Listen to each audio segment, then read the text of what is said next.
Oke, baik. Bismillahirrahmanirrahim. Assalamualaikum warahmatullahi wabarakatuh. Alhamdulillahirabbil alamin. Wa bihi nasta'in wa ala umrid dunya waddin. Sholatu wassalamu ala asrofil anbiya'i wal mursalin. Sayyidina wa maulana Muhammad wa ala ali sayyidina Muhammad. Asyhadu an la ilaha illallah wa asyhadu anna Muhammadar Rasulullah. Raditu billahi robba wa bil islami dina bi Muhammadin nabiyya wa rasulah. Rabbi zidna ilma waryuhna fahma. Amin amin ya Allah ya rabbal alamin. Allahumma rizukna ya Rabbi fahma nabiyina wa hifdzul mursalin wa ilhamal malaikatil muqarrabin. Oke, baik teman-temanku semuanya yang saya hormati, kita lanjutkan kajian kita pada hari ini. Kita ketemu seorang filosof besar asal Andalusia. Nama lengkapnya itu adalah Muhammad Ibnu Walid Ibnu Rusdi Al-Andalusi. Jadi beliau ini lahir di Cordoba.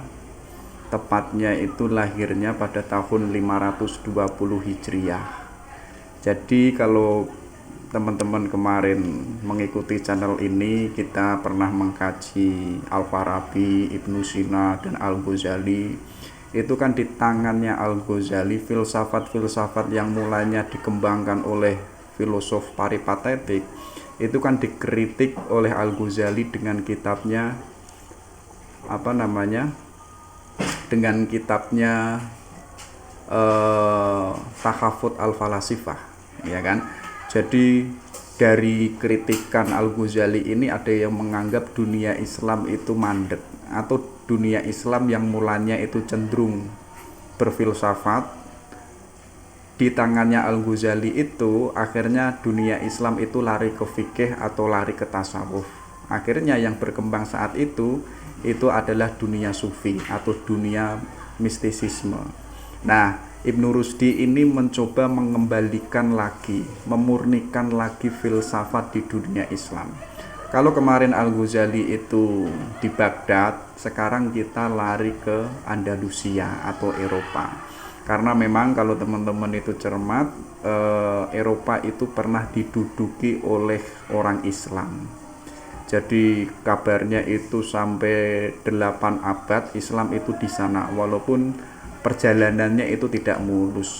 Nanti juga ketika Islam itu berkembang di Andalus, salah satu itu melahirkan seorang filosof besar namanya itu Ibnu Rusdi.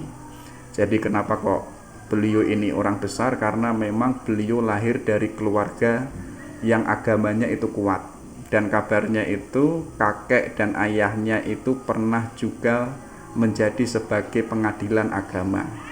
Jadi di era-era tertentu, atau kalau nggak salah di eranya Murabitun, ayahnya itu pernah menjadi pengadilan agama. Jadi nggak salah nanti belakangan Ibnu Rusdi itu tidak hanya menjadi filosof, tapi kabarnya pun juga beliau ahli fikih, ahli teolog, bahkan ahli kedokteran, bahkan kabarnya pun juga beliau itu seorang sastrawan. Itu kan ini. Jadi cendekiawan-cendekiawan dahulu itu tidak hanya menguasai satu bidang ilmu, tapi menguasai banyak bidang ilmu. Itu bedanya intelektual saat itu atau intelektual masa klasik dengan intelektual orang modern. Jadi orang modern hari ini kan seorang guru besar atau seorang profesor itu kan ilmunya hanya satu dimensi, atau hanya menguasai satu ilmu, tapi ilmu yang lain itu mungkin dikuasai tapi tidak sedalam dengan ilmu yang dikuasainya itu. Nah, berbeda dengan cendekiawan atau intelektual zaman dahulu, menguasai seluruh ilmu-ilmu yang itu semuanya itu radikal. Seperti halnya Ibnu Rusdi tadi saya sebutkan, tidak hanya filosof, tapi pun juga sebagai seorang dokter, seorang teolog, ahli hukum, dan lain sebagainya. Karena di dalam masa era perjalanannya beliau ini, beliau kabarnya pun juga pernah berguru dengan seorang filosof besar yang pernah kita angkat, namanya itu At-Tujibi Ibnu Bajjah. Jadi Ibnu Bajjah ini ternyata juga gurunya Ibnu Rusdi. Dan kabarnya di tangannya Ibnu Bajjah ini, Ibnu Rusdi itu diperkenalkan dengan pemikiran-pemikiran filsafat, terutama itu adalah pemikirannya Aristoteles. Kita kan kemarin atau saya sering menyebut gagasan paling terkenal dari Aristoteles itu kan causa prima atau penggerak pertama. Nah, itu dikenalkan oleh Ibnu Bajjah kepada Ibnu Rusdi. Dan kabarnya juga setelah mendalami ilmu filsafat lama dengan Ibnu Bajjah, beliau pun juga pernah bertemu dengan seorang filosof besar yang punya buku yang sangat terkenal, judulnya itu Hai Ibnu Zakdon. Hai Ibnu Zakdon itu kan perjalanan seorang rusa yang itu mencari hakikat kebenaran yang ada di alam semesta ini. Jadi Ibnu Tufail itu ingin menggambarkan seorang manusia yang itu sendirian di hutan, itu tanpa agama, tanpa etnis, tanpa wahyu dan lain sebagainya. Itu Ibnu Tufail mencoba apakah seorang manusia itu tanpa dukungan wahyu dan lain sebagainya itu apakah mampu menemukan keberadaannya Tuhan.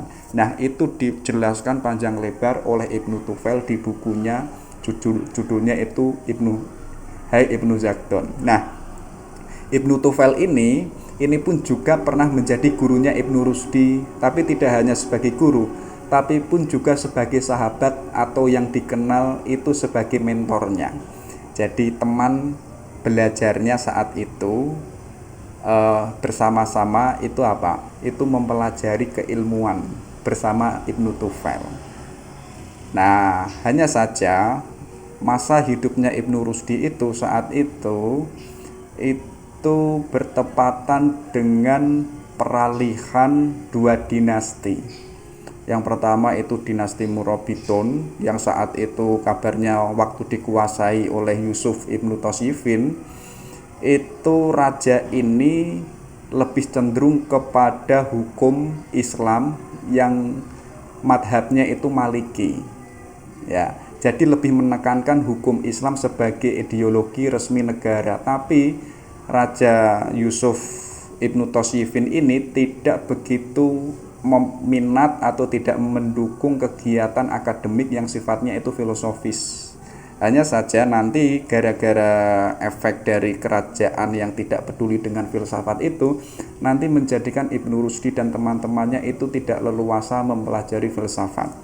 Nah, tidak beberapa lama dinasti Murabitun ini runtuh dan nanti digantikan suatu kerajaan namanya itu Muwahhidun. Kabarnya salah satu raja yang namanya itu Abdul Mukmin yang saat itu menjadi raja Al-Muwahhidun ini berbeda dengan kerajaan sebelumnya. Jadi Abdul Ma'mun ini beliau seorang raja yang mulanya itu ideologi hukumnya itu Maliki, itu diganti dengan ideologi hukum Az-Zahiri atau yang coraknya itu Asy'ariyah. Dan sekaligus raja ini sangat perhatian atau sangat peduli dengan pemikiran-pemikiran, terutama itu adalah pemikiran filsafat. Nah, ini kan secara tidak langsung mendukung kegiatan perkembangan intelektualnya Ibnu Rusdi dan teman-teman, terutama Ibnu Tufail. Karena kabarnya setelah Abdul Mukmin ini lengser dan digantikan putranya, itu suatu ketika anaknya Abdul Ma'mun ini karena minat dengan filsafat juga itu pengen mempelajari filsafat Yunani, terutama Aristoteles, tapi nggak mudeng-mudeng, tapi nggak paham-paham. Akhirnya dia meminta penasehatnya yang saat itu adalah Ibnu Tufail. Dan kabarnya saat itu Ibnu Tufail itu menjabat tidak hanya sebagai penasehat raja, tapi pun juga sebagai dokter istana. Nah, di tangannya Ibnu Tufail ini, Ibnu Rusdi dipertemukan dengan seorang raja saat itu. Akhirnya Ibnu Rusdi karena memang bidangnya filsafat itu menerangkan berbagai corak pemikiran yang itu sebelumnya itu menggelisahkan raja. Sampai diterangkan panjang lebar itu, sang raja itu tahu betul, oh ternyata pemikirannya Aristoteles demikian. Ternyata pemikiran filsafat Yunani itu demikian. Mungkin ada rasa terima kasih sama Ibnu Rusdi ini, nanti dari pertemuan inilah Ibnu Rusdi itu nanti diamanai untuk menjabat sebagai pengadilan agama yang itu ada di, kalau nggak salah itu ada di suatu daerah bagian Andalusia juga. Tapi hanya saja walaupun nanti demikian, beliau itu karena kepintarannya dalam bidang hukum, memang karena beliau pun juga ahli hukum, nanti pun juga diamanai sebagai hakim agung untuk memegang wilayah Cordoba. Jadi jabatannya beliau itu tidak hanya hakim biasa, tapi pun juga sebagai ketua hakim atau al-Qadhi al-Qudot. Nah, itu kan posisi hakim yang paling tinggi atau hakim yang paling agung. Walaupun beliau itu sekaligus hakim, tapi pun juga beliau itu diangkat sebagai penasehat dan juga sekaligus diangkat sebagai dokter istana. Nah, itu perjalanan karirnya Ibnu Rusdi. Walaupun demikian, perjalanan karirnya Ibnu Rusdi ini tidak mulus-mulus saja. Ya kan, orang besar pasti goncangan cobaan hidupnya itu pun juga besar. Makanya kan ada istilah, semakin pohon itu tinggi, semakin dia itu tertepa angin yang semakin besar. Berbeda dengan tumbuhan yang itu kecil atau yang tidak tinggi, seperti halnya pohon-pohon yang tinggi yang itu kan cobaannya kan lebih besar. Nah, sebagaimana Ibnu Rusdi, posisinya yang dulu itu sudah menjadi orang besar, sudah menjadi penasehat, sudah menjadi hakim, filosof, dokter istana, ada orang-orang yang itu tidak suka dengan Ibnu Rusdi. Nah, orang yang tidak suka ini adalah dari golongan ahli hukum juga atau seorang faqih. Mereka itu membuat isu-isu, membuat rencana, membuat intrik-intrik bahwa ide-idenya atau buku-bukunya Ibnu Rusdi itu menyesatkan masyarakat atau menyesatkan mahasiswa saat itu. Akhirnya para faqih yang membenci Ibnu Rusdi ini itu mendempet raja saat itu. Akhirnya seorang raja itu mendengar dan itu mengakui apa yang diucapkan oleh para faqih. Akhirnya dari situ Ibnu Rusdi itu diasingkan. Waktu diasingkan, kabarnya itu punya murid seorang filosof Yahudi yang kita kenal sebagai Maimonides. Jadi ternyata muridnya Ibnu Rusdi itu tidak hanya orang Islam, tapi pun ada juga orang Yahudi, yaitu Maimonides. Waktu diasingkan, ternyata serangan-serangan atau intrik-intrik dari para faqih ini belum selesai. Jadi kabarnya pun juga diancam dan lain sebagainya, dan kabarnya pun bukunya Ibnu Rusdi itu dibakar di depan umum karena tadi mengandung pemikiran-pemikiran yang itu menyesatkan. Tidak sampai di situ, bahkan kabarnya pun beliau itu dipenjara beberapa tahun. Akhirnya tidak lama kemudian beliau itu dibebaskan. Nah, waktu dibebaskan ini, seorang raja itu menyadari atau merasa bersalah dengan Ibnu Rusdi. Karena apa? Karena yang kemarin itu ternyata olahnya para faqih. Nah, di situ Ibnu Rusdi itu dipanggil lagi untuk menjadi seorang hakim. Hanya saja saat itu Ibnu Rusdi itu sudah tua atau sudah mungkin dayanya sudah tidak kuat. Akhirnya beliau itu sakit dan meninggal dunia, tepatnya itu di daerah Maroko. Ya, jadi beliau itu kabarnya umurnya itu 70 tahun. Saat dimakamkan di Maroko, tidak berselang lama, kabarnya itu 3 bulan jasadnya itu dipindah, dan buku-bukunya karyanya Ibnu Rusdi yang itu masih tersisa itu pun juga diangkut dan diangkut di atas keledai. Dan jasadnya Ibnu Rusdi yang mulanya dikubur di Maroko itu pun juga diangkut di atas keledai. Jadi perjalanan Maroko sampai ke Cordoba, jadi dimakamkan atau jasadnya itu dimakamkan kembali di Cordoba. Nah, saat di Cordoba itu, waktu prosesi pemakaman yang kedua, kabarnya ada anak muda yang nanti menjadi cikal bakal. Anak muda ini menjadi seorang filosofis dan juga sebagai seorang sufi besar. namanya yaitu adalah Muhyiddin Ibnu Arabi, yang saat itu masih kecil itu mengikuti prosesi pemakamannya Ibnu Rusdi saat di Cordoba. Tapi uniknya Ibnu Arabi yang kecil ini, beliau itu menyelamatkan buku-bukunya Ibnu Rusdi. Takutnya apa? Takutnya seperti halnya problem yang sebelumnya, buku-bukunya itu kan dibakar. Nah, di tangannya Ibnu Arabi ini buku-bukunya Ibnu Rusdi itu diselamatkan. Nah, itu kan suatu gambaran yang etik, di mana seorang cendekiawan itu rakus dengan buku atau hidupnya itu tidak jauh dengan buku. Itu dicontohkan oleh Ibnu Rusdi maupun Ibnu Arabi. Walaupun demikian, kehidupannya beliau tidak mulus-mulus saja. Beliau ini tidak hanya dihormati di dunia Islam, tapi pun juga dihormati di dunia Barat. Ya, karena di dunia Barat itu sebutannya beliau itu Averroes. Kenapa kok dihormati di dunia Barat? Karena tulisan-tulisan Ibnu Rusdi yang mulanya itu dibakar, itu orang-orang Eropa, terutama orang-orang Latin, itu mencoba mengejar mencari naskah-naskah aslinya Ibnu Rusdi, dan itu ditranslate ulang ke dalam bahasa Latin dan itu dipelajari oleh orang-orang Eropa. Nah, gara-gara dari situ kita mengetahui meledaknya Renaissance atau meledaknya masa pencerahan yang ada di Eropa atau di Florence itu karena terpengaruh dengan gaya pemikirannya Ibnu Rusdi. Karena mereka sebelumnya itu berusaha mengumpulkan naskah-naskah aslinya Ibnu Rusdi dan itu ditranslate ke dalam bahasa Latin.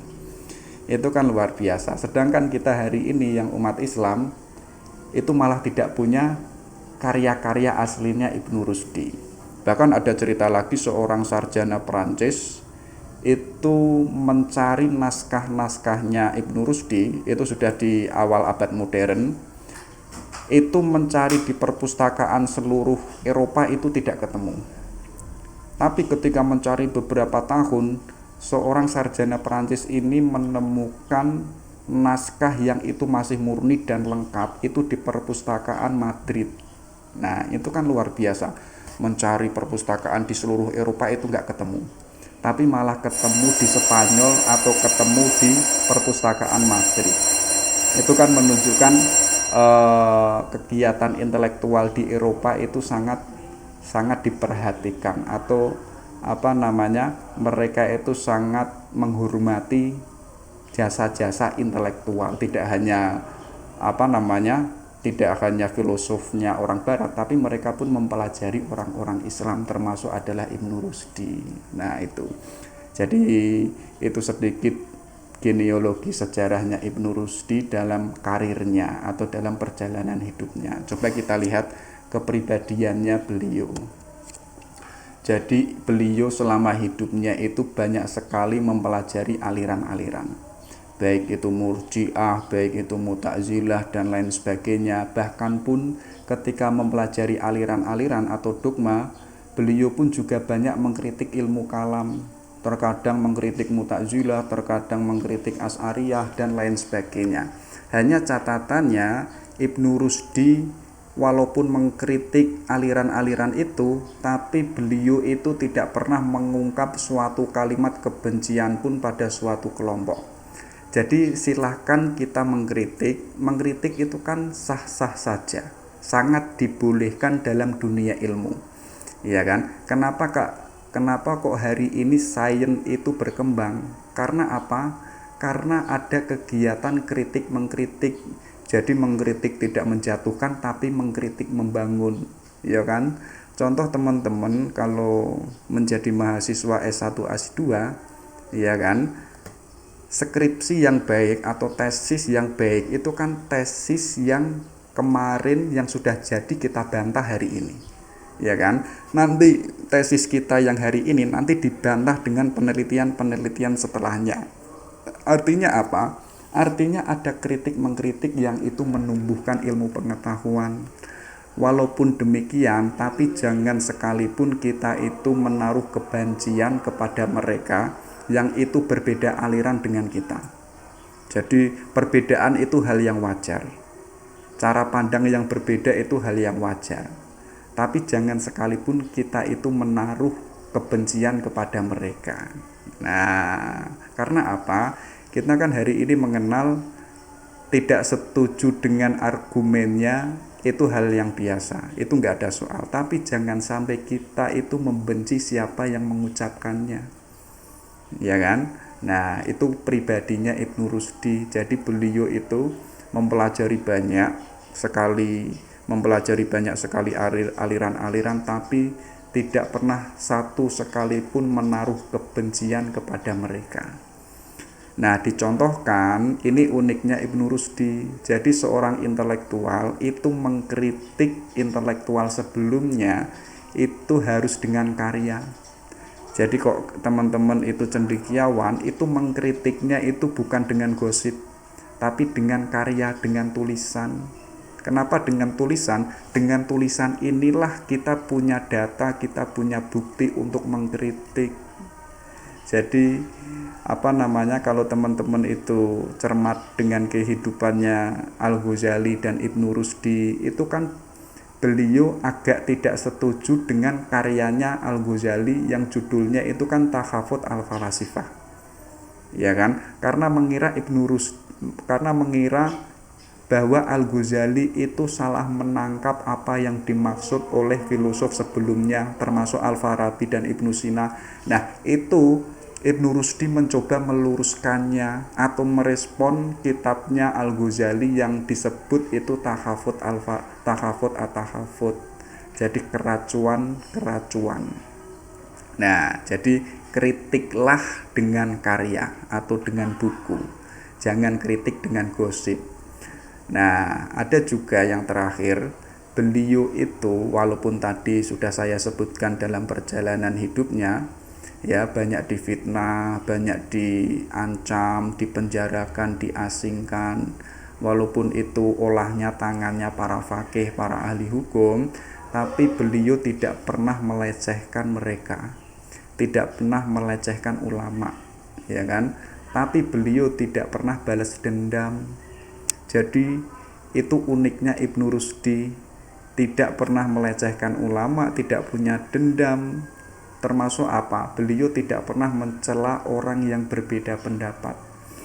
Hari ini kan berbeda dengan kepribadiannya Ibnu Rusdi saat itu.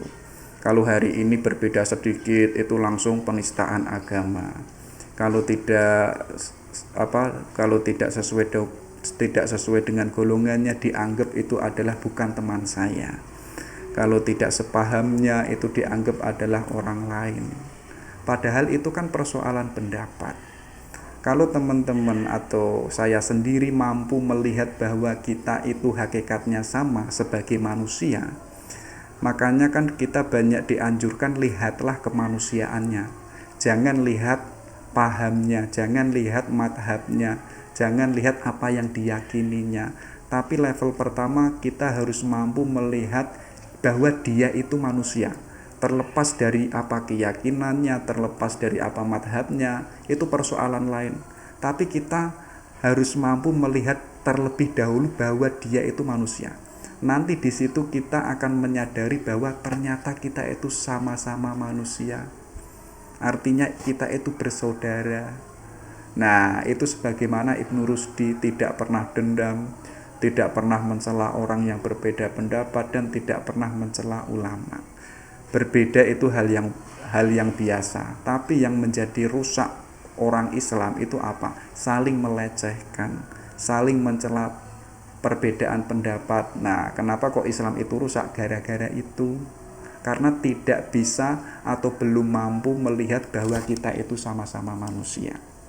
Nah, itu kepribadiannya Ibnu Rusdi.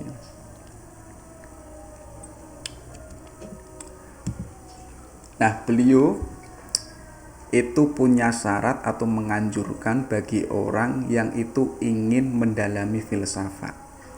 Jadi kalau ada orang ingin belajar filsafat itu ada syarat-syaratnya, jadi tidak sembarangan. Kenapa kok hari ini filsafat itu dianggap menakutkan, dianggap menyesatkan? Karena apa? karena mungkin dirinya itu tidak memenuhi syarat-syaratnya dalam mempelajari filsafat. Nah, itu sejak awal sudah disyaratkan atau sudah dianjurkan oleh Ibnu Rusdi. Kalau ingin belajar filsafat, syarat pertama itu punya talent atau punya bakat. Bakatmu itu di mana? Kalau kita punya bakat berpikir atau kita suka dalam berpikir atau berlogika, ya artinya kita punya ciri-ciri, punya syarat untuk belajar filsafat. Tapi kok kita males mikir, males serius, males introspeksi diri, males tadabbur dan lain sebagainya, ya jangan kita belajar filsafat. Nanti kok kita memaksa belajar filsafat, itu malah membahayakan diri kita. Itu malah nanti menjadikan diri kita itu setengah-setengah dalam belajar filsafat. Dan orang yang setengah-setengah belajar filsafat ini biasanya malah merusak dirinya dan malah merusak filsafat itu sendiri. Nah, jadi pertama kita harus punya talent, kita harus punya bakat dulu. Coba teman-teman dicek ya, suka mikir atau tidak. Kalau suka mikir, ya silahkan belajar filsafat. Tapi yang kedua, dibalik kita punya bakat, kita pun harus dituntut punya underlay, yaitu apa? Runtut, tertib. Jadi pelajarilah yang itu step demi step. Kita nggak boleh loncat-loncat. Kalau kita mempelajari filsafat ilmu, yo pelajarilah dulu filsafat ilmu sampai kita itu paham betul apa yang dimaksud filsafat ilmu itu sendiri. Kalau kita kok belum paham, yo jangan menginjak ke bidang filsafat yang lain. Kalau misalkan kok kita sudah paham apa itu filsafat ilmu, pandangannya para filosof demikian, ya baru kita beralih ke filsafat agama atau filsafat filsafat ketuhanan, baru nanti masuk ke pemikiran-pemikiran filsafat. Jadi intinya bahwa kita harus step demi step, harus runtut, tidak boleh meloncat-meloncat. Nah, kenapa kok demikian? Biar kita itu punya pemikiran yang objektif. Objektif itu apa? Katakan apa adanya, yang itu jangan dipengaruhi oleh asumsi kita. Hari ini kita kan, persepsi kita kan banyak. Kita kan hari ini bukan netral. Kita membawa keyakinan, kita membawa madhab, kita membawa cara pandang. Kalau kita mempelajari filsafat, kita cobalah untuk netral dulu. Kalau nanti misalkan menyampaikan, sampaikanlah yang itu apa adanya. Misalkan teman-teman itu kok disuruh berbicara membedah Aristoteles. Bedahlah pemikiran Aristoteles yang itu pemikirannya Aristoteles. Jadi kita itu jangan ikut campur. Biar apa? Biar ketemu titik temunya ide dan pemikirannya Aristoteles yang itu apa adanya. Jadi kita itu gak boleh ikut campur.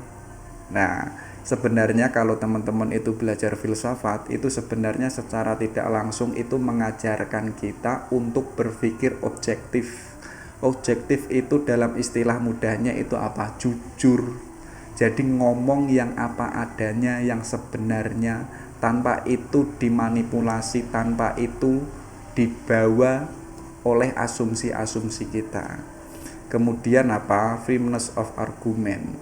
Jadi punya argumen yang jelas, punya argumen yang kuat, ya kan? Karena filsafat itu kan permainan logika. Jadi argumennya itu punya dalil. Jadi tidak hanya asal ngomong tapi ada dasarnya dan ada isinya. Nah, yang terakhir ini sebagai puncak syarat orang yang itu mempelajari filsafat, yaitu apa? Moral virtue. Jadi kalau teman-teman menganggap mempelajari filsafat itu hanya kegiatan nalar atau kegiatan dialektika, itu enggak. Tapi apa? Puncaknya orang belajar filsafat itu keutamaan moral. Jadi orang yang mampu berpikir yang benar dan sekaligus mampu berargumen yang benar, yang itu sekaligus membentuk dirinya berperilaku yang benar. Jadi orangnya itu wisdom, menemukan kebenaran dan sekaligus mampu mengaktualisasikan kebenaran yang dia dapatkan. Jadi gambarannya itu seperti lampu. Lampu kalau itu tidak hidup, artinya kebenarannya itu tidak ada.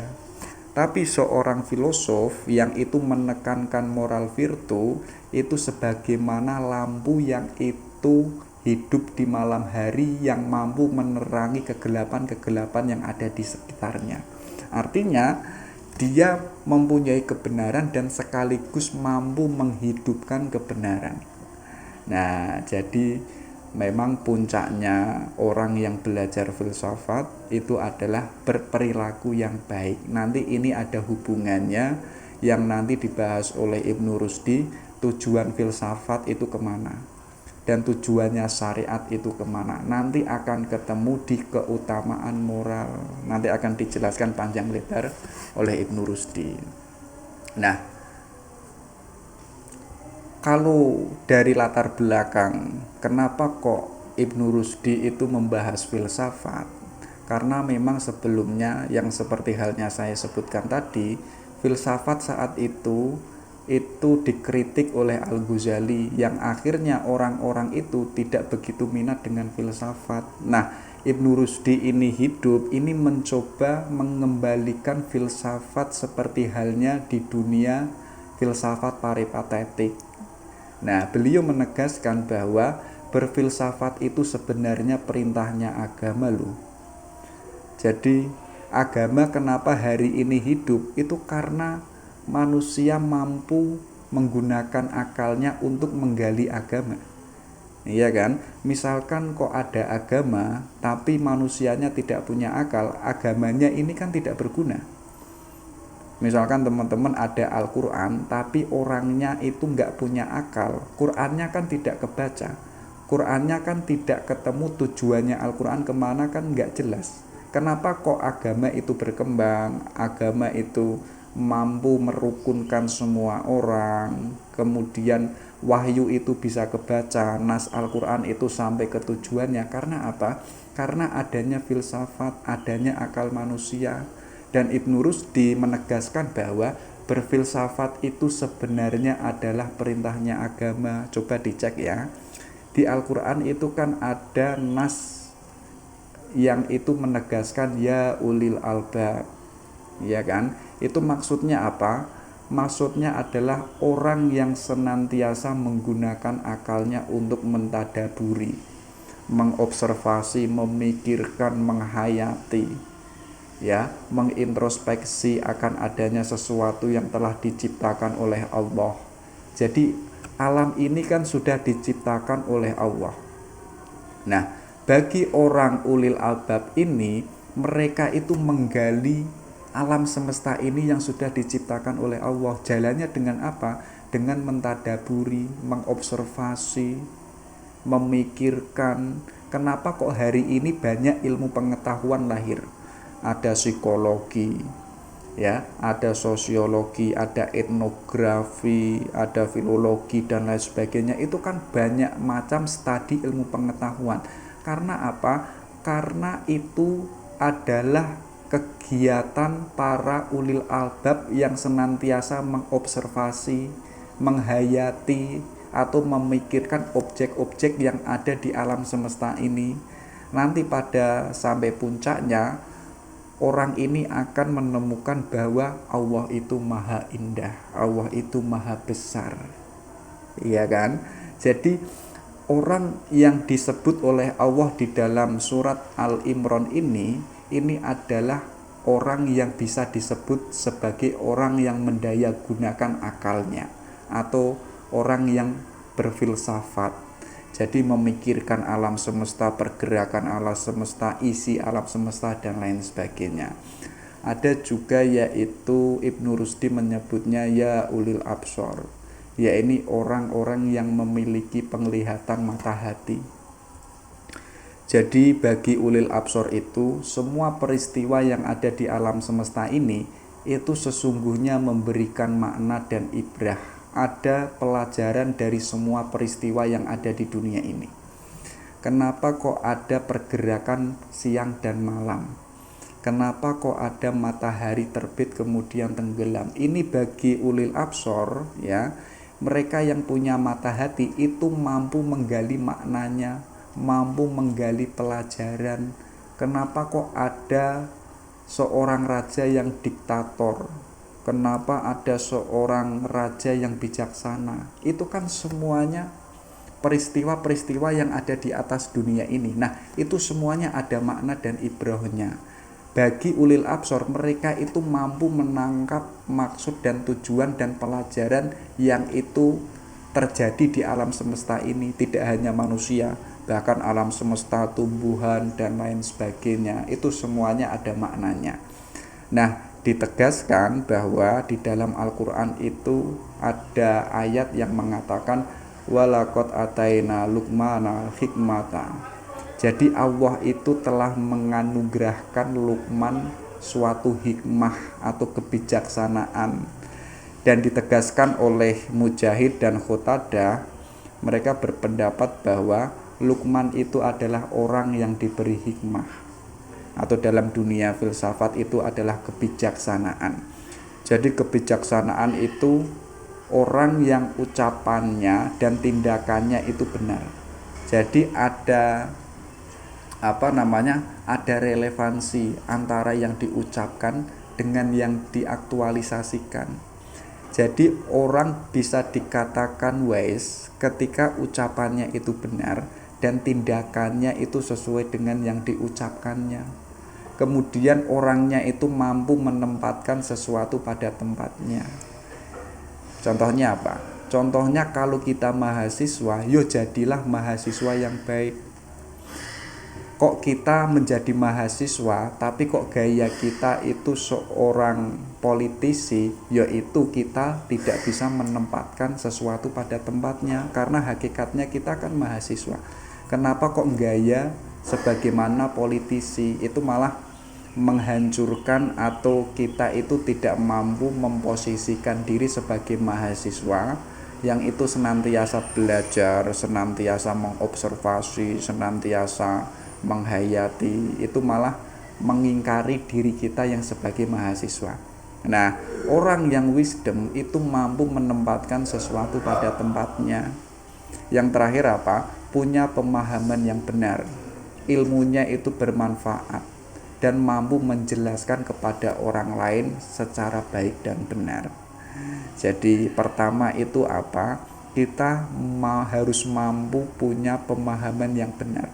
Pemahaman yang benar tentunya kita harus mempelajari logika, ya kan? Karena apa? Orang yang belajar filsafat itu kan secara tidak langsung mempelajari logika, mempelajari nalar atau hukum-hukum cara berpikir yang benar. Tapi tidak sampai sebatas itu. Tapi apa yang kita pahami sebagai suatu kebenaran itu harus dinikmati orang lain. Orang lain pun juga harus merasakannya. Artinya kebenaran itu tidak berhenti di diri kita, tapi kita mampu memberikan kebenaran kita kepada orang lain. Itu disebut namanya ilmu yang bermanfaat. Caranya dengan apa? Caranya kita mampu menerangkan, menjelaskan yang itu mudah dipahami oleh orang lain, ya kan? Kok teman-teman itu menerangkan banyak sekali tapi kok jelimet, itu malah absurd. Mendingan kita menerangkan sedikit tapi itu sampai tujuannya, tapi mampu dipahami oleh orang lain. Itu malah jauh lebih penting daripada kita ngomong banyak, ngalor ngidul, rak jelas, malah membingungkan orang. Lebih baik ngomong sithik, ngomong sedikit tapi mampu dicerna oleh orang lain.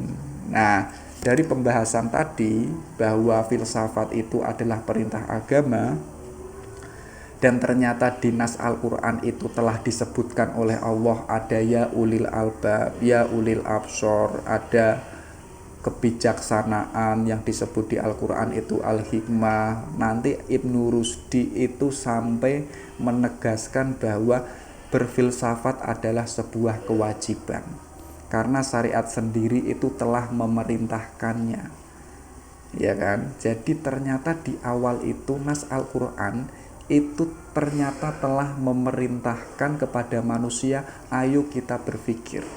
Contoh kecil, nas Al-Quran yang pertama turun yang diterima oleh Nabi Muhammad itu kan kegiatan berpikir. Iqra, berpikirlah, membacalah, mentadaburilah, menghayatilah, memikirkanlah, dan lain sebagainya. Itu kan Iqra kan kegiatan nalar manusia. Ayo kita sebelum meyakini kita harus punya pemahaman yang benar dulu. Kita harus punya pemikiran yang benar dulu. Baru nanti Allah menurunkan ayat yang selanjutnya, yaitu apa? Ketika sudah punya pemahaman yang baik atau nalar yang benar, ayo kita beriman kepada Allah. Biar keimanan kita itu benar, biar keyakinan dan pemahaman kita tentang Allah itu benar. Jalannya apa? Jalannya itu kita harus Iqra dulu, harus berfilsafat dulu, harus rasional dulu, harus mendayagunakan akalnya dulu. Maka enggak salah Ibnu Rusdi itu mengatakan berfilsafat itu kewajiban karena syariat sendiri itu telah memerintahkannya atau telah menganjurkannya. Nah itu. Nah, Ibnu Rusdi pun membahas karena banyak sekali kita mempelajari pengetahuan-pengetahuan yang itu adalah produknya orang non-muslim, yang saat itu menjadi pertanyaan besar, apakah kita boleh mempelajari karya-karyanya orang barat atau mempelajari karya-karyanya orang-orang Yunani. Bagi Ibnu Rusdi, kita itu sangat dianjurkan untuk mempelajari karya-karya produk-produk pemikiran yang itu sudah absah kebenarannya. Tapi kita jangan melihat ketika kita mempelajari suatu bentuk pemikiran, kita jangan melihat agamanya yang dibawa itu apa. Ya kan? Kita jangan mempertanyakan agamanya itu apa, ideologinya itu apa, madhabnya itu apa. Itu enggak penting. Yang penting apa? Kita itu bisa mempelajari karya-karya yang sebelumnya, yang itu sudah diperjuangkan dan dicari oleh intelektual-intelektual sebelumnya. Dan itu menurut Ibnu Rusdi itu malah memudahkan kita. Kita itu malah tidak repot dengan adanya produk pemikiran yang itu sudah jadi, itu malah memudahkan kita untuk memahami. Jadi jangan pertanyakan atau membedakan yang saya pelajari itu agamanya itu apa, ya, madhabnya itu apa, jangan. Jadi beliau menganalogikan seperti sebuah alat yang bisa kita gunakan dan ada banyak manfaatnya. Contoh kecil, hari ini kita naik mobil, itu kan kebanyakan produknya orang barat, ya kan? Tapi kok kita mempertanyakan, loh, yang membuat mobil Rubicon ini agamanya apa? Yang membuat mobil Chevrolet ini agamanya apa? Itu malah membuat kita repot sendiri. Yang penting apa? Kita gunakan tanpa mempertanyakan yang membuat ini agamanya apa. Jadi karena apa? Karena ini sudah barang jadi, kita gunakan saja karena manfaatnya itu banyak. Tanpa mobil kita tidak bisa bepergian 1 jam sampai ke Jakarta, itu tidak bisa kalau tidak ada mobil. Maka apa? Ibnu Rusdi itu menganjurkan kalau ada yang sudah jadi dan itu absah kebenarannya, ya tinggal gunakan saja tanpa mempertanyakan agamanya itu Islam atau non-Islam. Hanya saja Ibnu Rusdi itu agak tidak setuju ketika ada orang yang belajar karya-karya sebelumnya dan orang tersebut kok dilarang. Itu bagi Ibnu Rusdi adalah suatu sikap menghalangi dan itu tentu saja adalah puncak kebodohan dan menjauhkannya pada Tuhan. Jadi kok misalkan kita punya teman mempelajari karyanya Plato, mempelajari karyanya Nietzsche, mempelajari karyanya Karl Marx, tapi kok kita menghalangi teman kita jangan membaca buku itu. Itu menurut Ibnu Rusdi apa? Sikap kita itu adalah puncak kebodohan dan sekaligus apa? Menjauhkannya teman kita pada Tuhan. biarkanlah teman kita itu belajar yang itu menjadi kegembiraannya, ya kan? Nanti itu akan mengantarkannya kepada suatu kebenaran yang dia yakini. Karena apa? Karya-karya sebelumnya itu kan suatu kebenaran juga. Maka tindakan kita akan salah ketika menghalangi mereka, dan itu dianggap adalah puncak kebodohan. Nah, nanti ada pertanyaan besar. Bagaimana kalau ada yang tersesat? Dijawab oleh Ibnu Rusdi, kenapa kok ada yang tersesat? Karena dirinya itu tidak memiliki bakat, tidak memiliki keseriusan, karena ketidakmampuannya mengendalikan diri, serta ia tidak memiliki pembimbing guru. Jadi kalau mau belajar filsafat atau karya-karya sebelumnya, kita harus punya bakat, kita harus serius, dan kita harus punya pembimbing. Karena akal kita kalau belajar sendiri itu kita akan pongah atau kita merasa tidak menemukan kebenaran yang kita cari. Makanya di situ butuh yang namanya pembimbing biar kita itu mengarahkannya. Seperti halnya kehidupannya Ibnu Rusdi.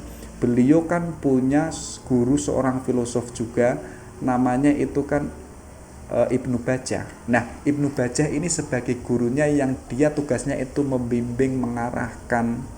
Yang pertama harus mempelajari ini, nanti kedua ini, dan lain sebagainya. Kenapa kok demikian? Biar kita itu tidak tersesat.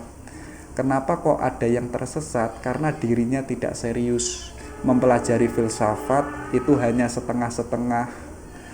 Tapi nanti dijelaskan Ibnu Rusdi, meskipun ada yang tersesat, ya, itu adalah persoalan aksidental, bukan yang esensial. Jadi tersesat itu enggak apa-apa, tapi tersesatlah di jalan yang benar, ya kan? Seperti halnya saya mengibaratkan ada seseorang yang punya kambing. Kambingnya jumlahnya ini 100, di sore hari kambingnya itu dikembalakan.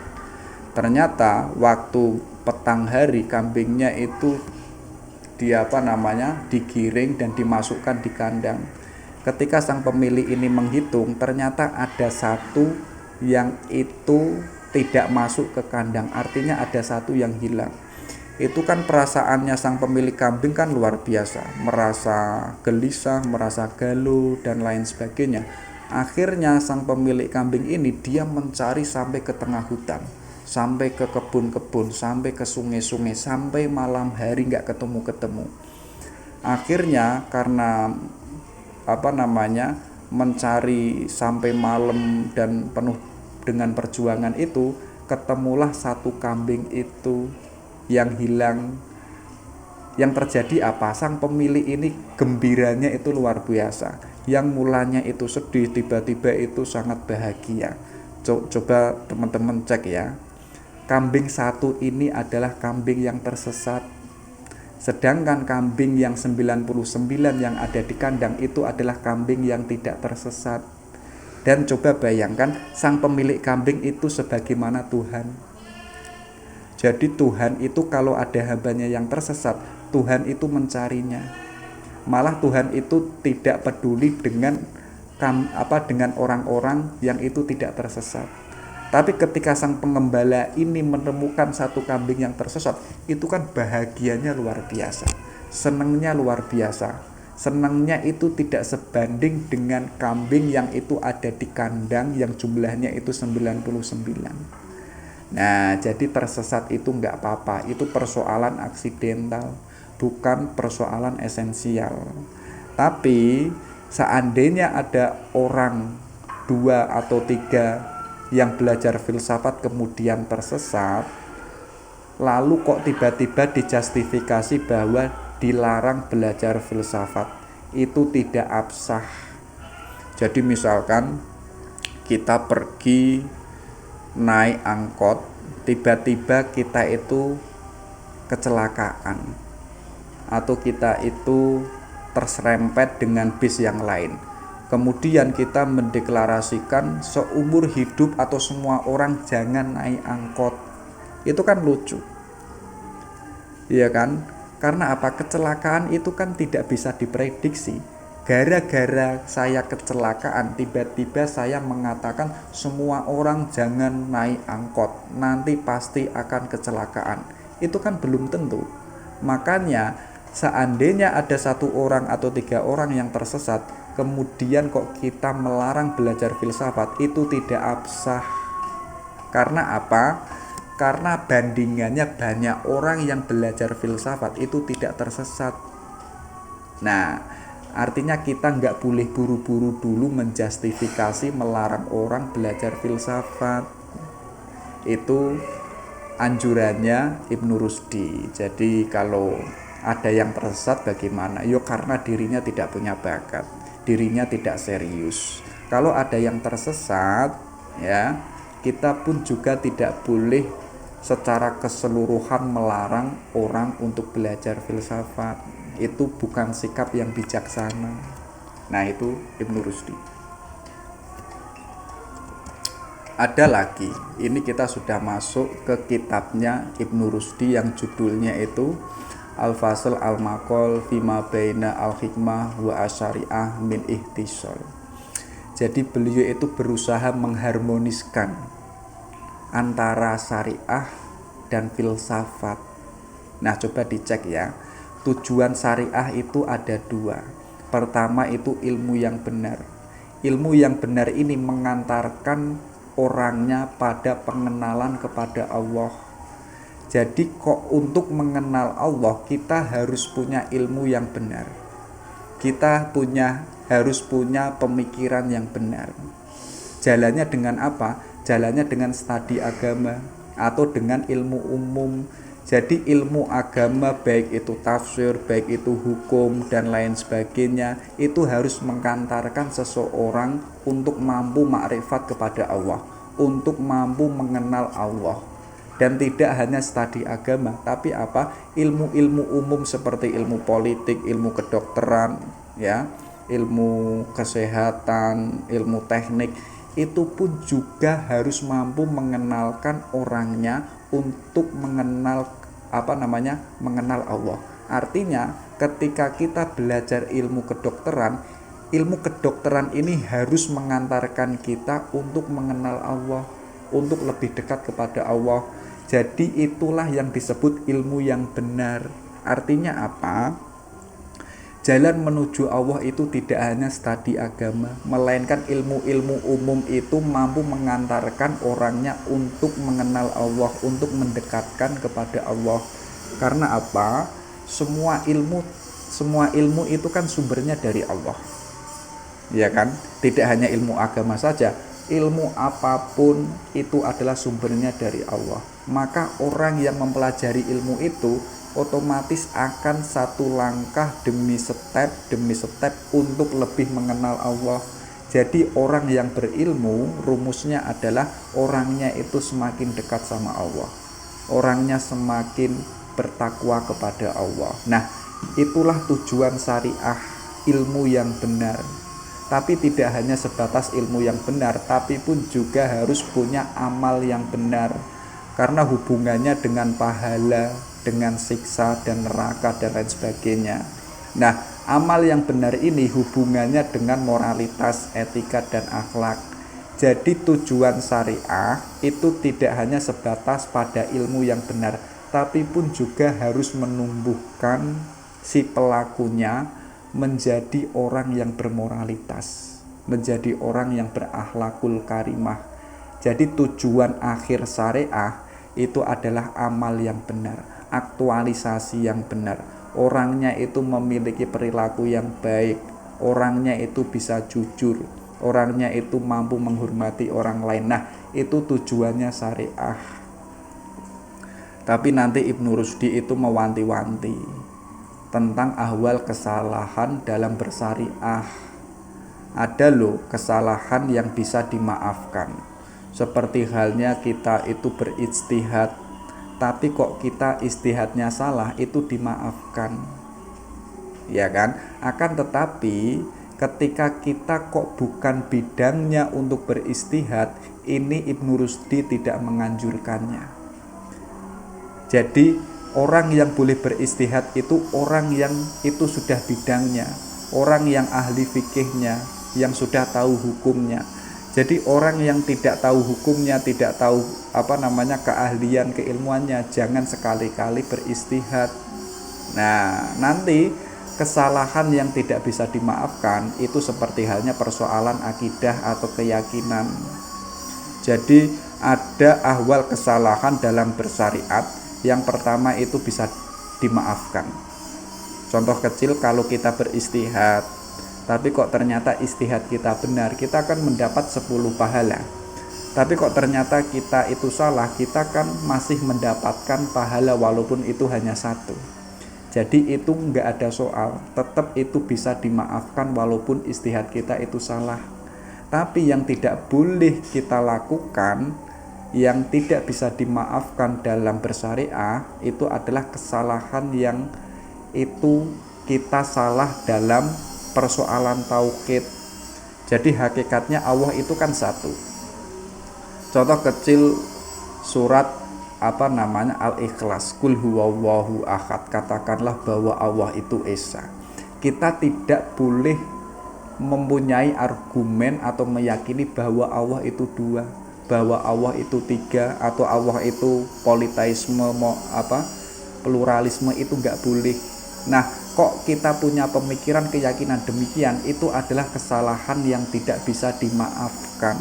Karena persoalan tauhid itu adalah persoalan yang krusial, yang hubungannya dengan keesaannya Allah. Nah, nanti Ibnu Rusdi itu mencoba lalu bagaimana hubungannya atau keharmonisannya antara agama dan filsafat. Coba dicek ya. Syariat itu kan metode pembelajarannya dengan metode berpikir, ya kan? Seperti halnya demonstrasi. Contoh kecil, misalkan teman-teman diajari berwudu, syaratnya, rukunnya, kemudian mempraktekkannya, kemudian mengulanginya, besok diulanginya lagi, itu kan demonstrasi. Kemudian pun juga metode syariah itu dengan dialektika, burhan, kemudian dengan retorika, maido hasanah. Nah, saat filsafat bertemu dengan filsafat, ya, saat filsafat bertemu dengan filsafat atau ada kecocokan, syariat itu diam dan tidak mengganggunya, sehingga tidak ada masalah atau netral. Syariat itu netral karena membenarkan. Yang kedua, syariat itu bicara, maka makna tekstual keterangan syariat itu bisa bersesuaian dengan metode burhan atau metode argumentasi. Kalau ada syariat yang itu tadi pertama netral, artinya itu menyetujui. Tapi kok syariat itu bicara, artinya syariat itu harus kita gali, ya, harus kita gali maknanya. Filsafat kok produk pemikirannya demikian, kok berbeda dengan syariah. Nah, syariah ini harus kita gali lebih jauh. Caranya dengan apa? Yaitu caranya dengan takwil. Nah, ini yang unik dari Ibnu Rusdi. Jadi pertama itu nas Al-Quran itu kan tidak hanya mengandung hukum saja, ya kan, tidak hanya mengandung aspek-aspek lahiriah saja, tapi ada makna yang lebih dalam dari teks Al-Quran yang sifatnya itu batiniah.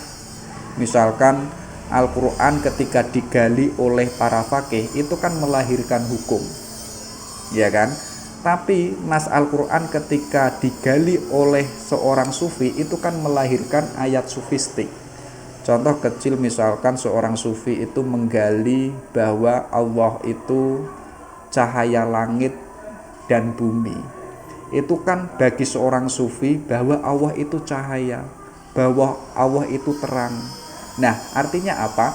Ketika Al-Quran digali oleh orang fakih dan orang sufi, itu kan maknanya kan berbeda-beda atau melahirkan interpretasi yang berbeda-beda. Bahkan misalkan bagi ilmuwan, Al-Quran itu mampu melahirkan sains, ya. Jadi kalau pertama tadi bagi fakih itu mampu melahirkan hukum baru, tapi bagi ilmuwan itu malah melahirkan sains. Misalkan Al-Quran itu menjelaskan manusia itu adalah makhluk paling tinggi di antara makhluk-makhluk yang lain. Ketika para ilmuwan ini menggali tentang manusia, lahirlah yang namanya psikologi, lahirlah yang namanya sosiologi. Nah, untuk berbagai macam makna dari satu teks Al-Quran yang itu melahirkan banyak makna, baik itu makna lahir dan batin, jalannya yaitu dengan takwil, ya. Jadi takwil itu tergantung kemampuan seseorang dalam mengartikan dan melahirkan banyak makna pada tujuan teks. Jadi teks satu yang teksnya itu sama, ayatnya sama, ketika itu dibaca oleh orang fakih, orang ilmuwan, orang filosof dan lain sebagainya, satu teks ini akan melahirkan makna yang berbeda-beda.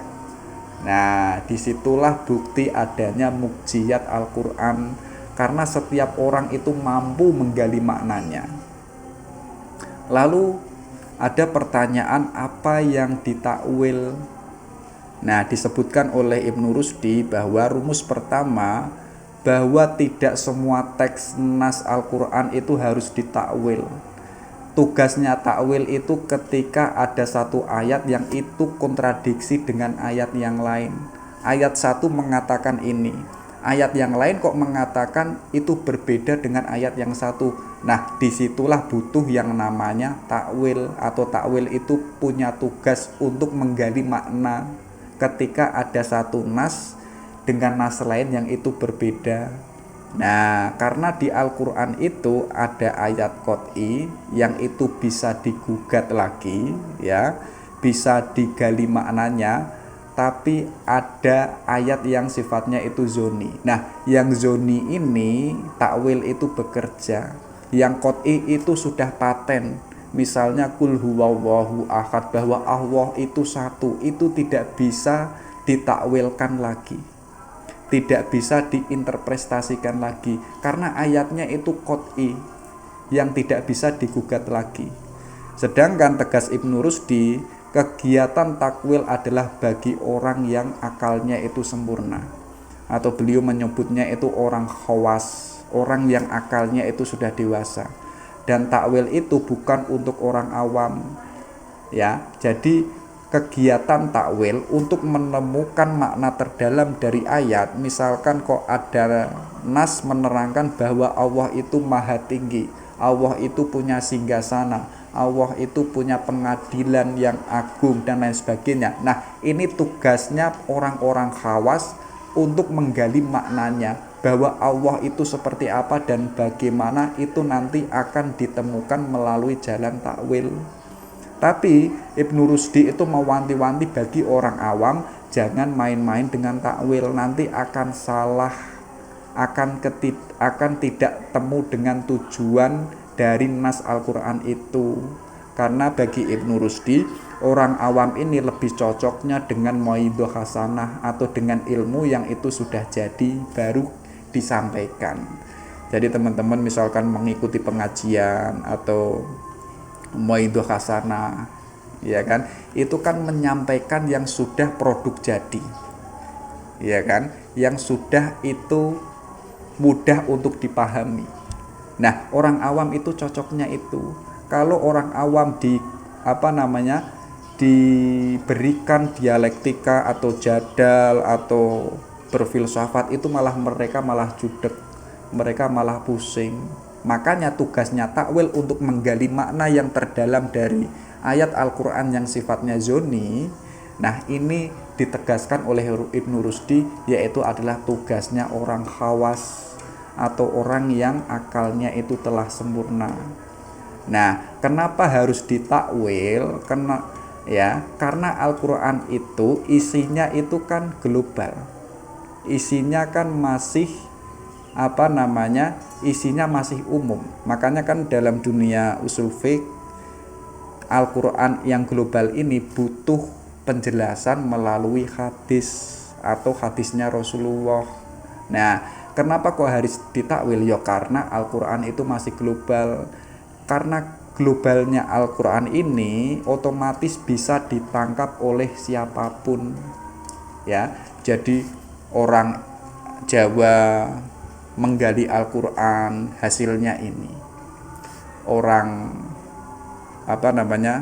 orang Aceh menggali Al-Quran, lahirlah ini, ya kan?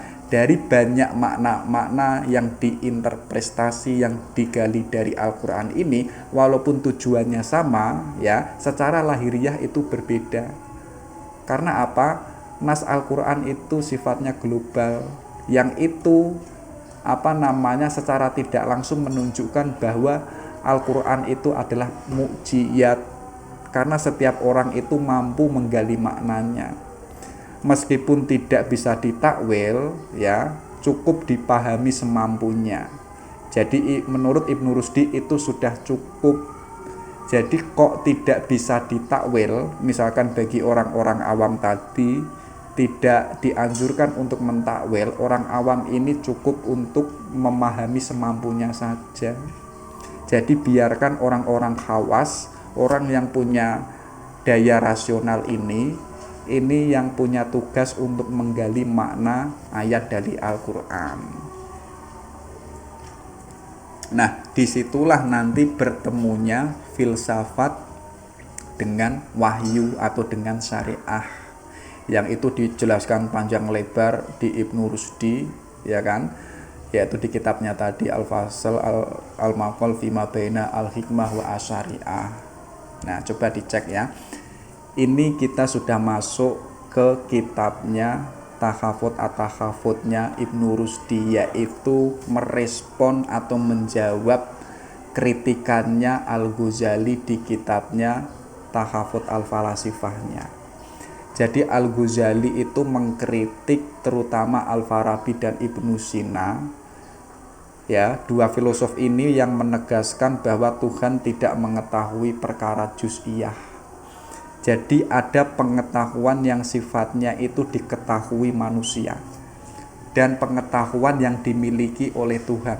Pengetahuan Tuhan itu sifatnya universal, sedangkan pengetahuan manusia sifatnya itu juz'iyah, berubah-ubah, yang sifatnya itu satu hari ini mungkin berbeda dengan pengetahuan kita 10 tahun yang akan datang. Itu juz'iyah. Nah, bagi Al-Farabi, ya, bahwa Tuhan itu tidak mungkinlah mengetahui perkara yang sifatnya itu juz'iyah, karena Allah ketika mengetahui yang juz'iyah ini malah menjadikan Allah sendiri yang Maha Esa itu malah tidak menjadi Maha Esa.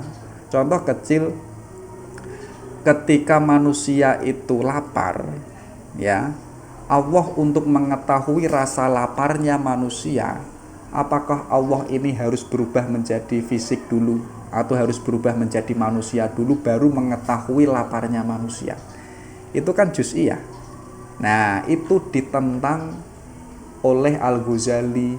Jadi Al-Farabi dan Ibnu Sina itu, ya, kalau bahasa kerasnya itu kafir, menganggap bahwa Allah itu tidak mengetahui perincian, tidak mengetahui ilmu-ilmu yang sifatnya itu manusiawi. Nah, itu diluruskan oleh Ibnu Rusdi bahwa ilmu Allah itu tetap qadim, maka terlalu suci hanya untuk dikategorikan juz'iyah.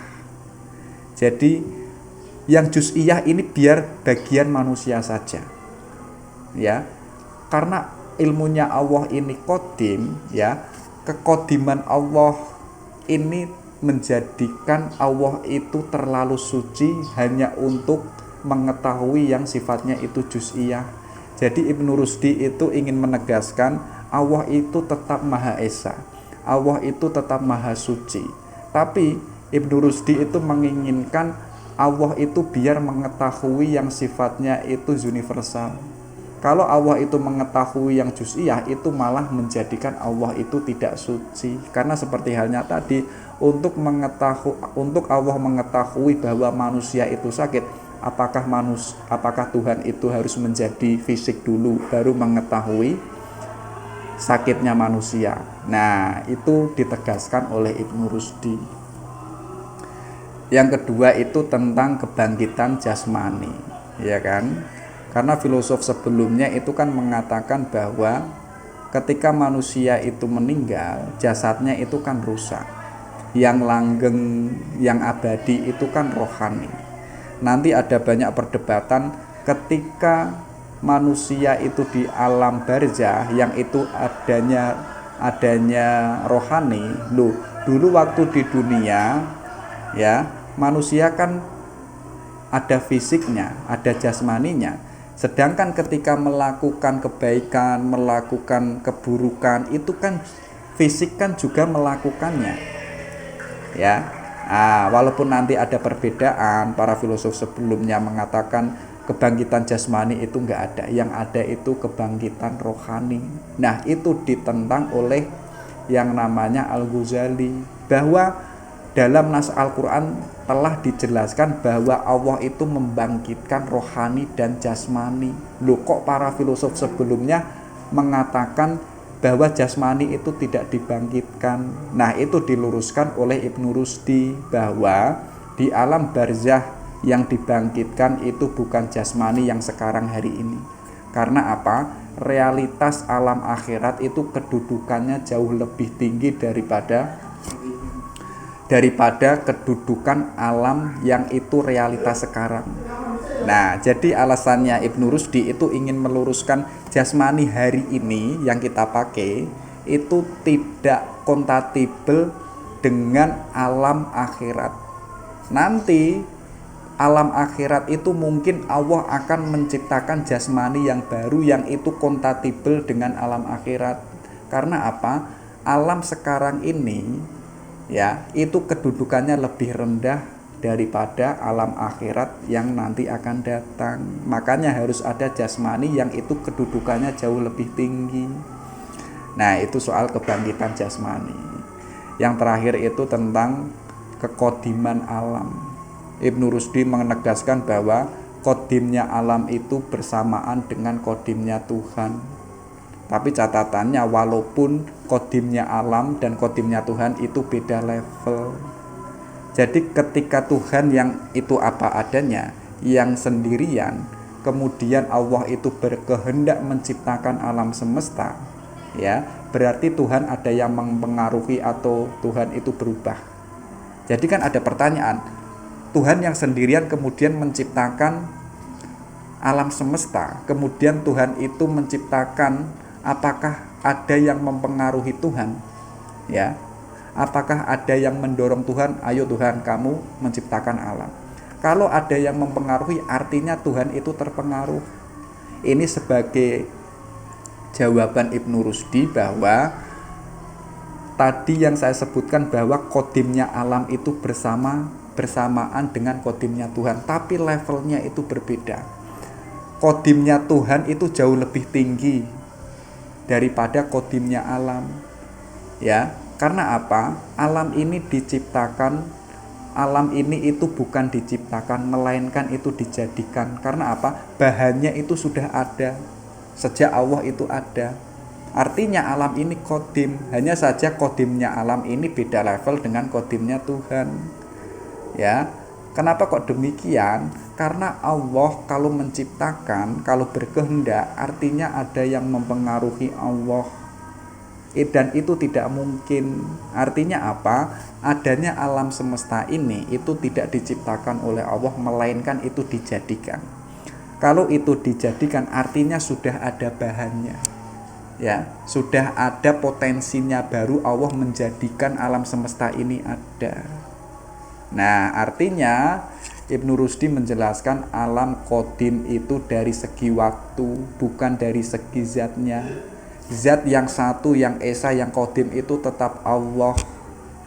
Tapi kalau dalam segi waktu, qadimnya alam dan qadimnya manusia itu adalah bersamaan, tapi levelnya itu berbeda. Qadimnya Allah jauh lebih tinggi, jauh lebih agung. Nah, tapi Ibnu Rusdi menjelaskan qadimnya itu dari segi waktu, bukan dari segi zatnya. Ini yang perlu kita catat. Nah, itu dijelaskan di kitab Takhafut at-Takhafut. Ini yang mungkin kita harus harus kita praktekkan dalam kehidupan sehari-hari. Menurut saya ini unik, termasuk kepribadiannya Ibnu Rusdi. Beliau ini hidupnya karena fokus dan sibuk di dunia ilmu pengetahuan. Bahkan ada muridnya itu mengatakan bahwa in my life I have never stopped reading and reading. Only today I did not read and read. One when married to my wife, two when my father died. Jadi dalam hidupku saya itu tidak pernah berhenti membaca dan menulis. Hanya 2 hari saya itu tidak membaca dan menulis. Pertama itu ketika saya menikah dengan istriku. Yang kedua itu ketika ayah saya itu meninggal. Jadi semasa hidupnya Ibnu Rusdi, beliau itu tidak pernah berhenti membaca dan menulis. Dan dalam catatan hidupnya, sampai beliau itu meninggal, beliau itu tidak menulis dan tidak membaca itu hanya 2 hari.